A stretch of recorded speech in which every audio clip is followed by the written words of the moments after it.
छत्तीसगढ़ की राजधानी रायपुर के सर्किट हाउस में आज एसपी और कलेक्टर कॉन्फ्रेंस की गई। कलेक्टर कॉन्फ्रेंस के बाद कलेक्टर कॉन्फ्रेंस कल की गई थी और आज एसपी कॉन्फ्रेंस की गई है। 2 दिन का ये संयुक्त कॉन्फ्रेंस रखा गया था। मुख्यमंत्री ने तमाम जिलों के एसपी और कलेक्टर से यहाँ पर बात की है और उसके बाद अब प्रेस कॉन्फ्रेंस खत्म होने के बाद सभी जो है वो यहाँ से निकलते हुए नजर आ रहे हैं। खास तौर पर मुख्यमंत्री ने इस बात पर जोर दिया कि जो क्राइम की घटनाएं हो रही हैं, खास तौर पर जिन जिलों की घटनाएं हैं उन जिलों पर नाराजगी उन्होंने जताई है। कलेक्टर के भी कार्यों को लेकर नाराजगी जताई गई है। जिलों में छत्तीसगढ़ सरकार की तरफ से जो विकास कार्य चलाए जा रहे हैं उन विकास कार्यों और कलेक्टर की परफॉर्मेंस को लेकर भी नाराजगी जताई गई है, जिसमें खासतौर पर सारंगढ़ की बात की जाए, बिलासपुर की बात की जाए, बिलासपुर संभाग को लेकर उन्होंने नाराजगी जताई, बस्तर को लेकर नाराजगी उन्होंने जताई है।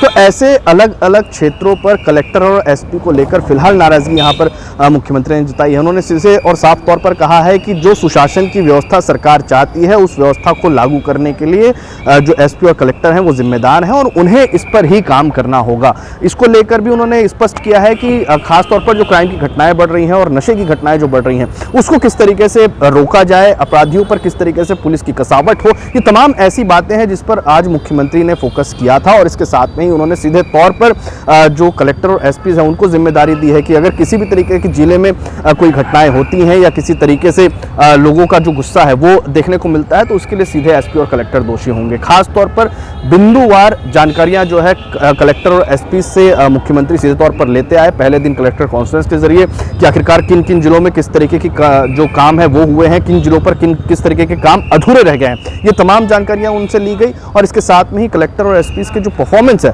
उसको लेकर भी हिदायत दी गई है कि वो परफॉर्मेंस सुधार ले। आने वाले दिनों में जो कलेक्टर और एसपी के तबादले हैं वो भी संभावित है, वो भी उनमें भी कई लोगों के नाम भी आ सकते हैं। तो खास तौर पर कसावट को मद्देनजर रखते हुए मुख्यमंत्री ने समझाइश दी है। कलेक्टर और एसपी के जो तमाम कार्य हैं उनके कार्यों की समीक्षा भी की गई है। आने वाले दिनों में परफॉर्मेंस को भी जो मॉनिटरिंग है वो सीधे सीएम हाउस की तरफ से किया जाएगा, इस बात की भी तस्दीक उन्होंने कर ली है। बहरहाल जिन लोगों को कसावट के लिए कहा है, जिन जिलों पर स्पेशली ध्यान देने के लिए एसपी और कलेक्टर को कहा गया है उन पर जल्द से जल्द परफॉर्मेंस जो है वो देखने के लिए मुख्यमंत्री विष्णुदेव साय ने उन तमाम अधिकारियों को कहा है। बहरहाल देखना होगा कि जिस तरीके से प्रदेश में लगातार विपक्ष कानून व्यवस्था को लेकर और जिलों की व्यवस्था को लेकर सवालिया निशान खड़ा करता रहा है, प्रदेश भर में प्रदर्शन होते रहे हैं, उन पर अब किस तरीके से मुख्यमंत्री की इस बैठक के बाद में, बड़ी बैठक के बाद में कसावट आती हुई नजर आएगी। छत्तीसगढ़ से TV9 के लिए अमित मिश्रा।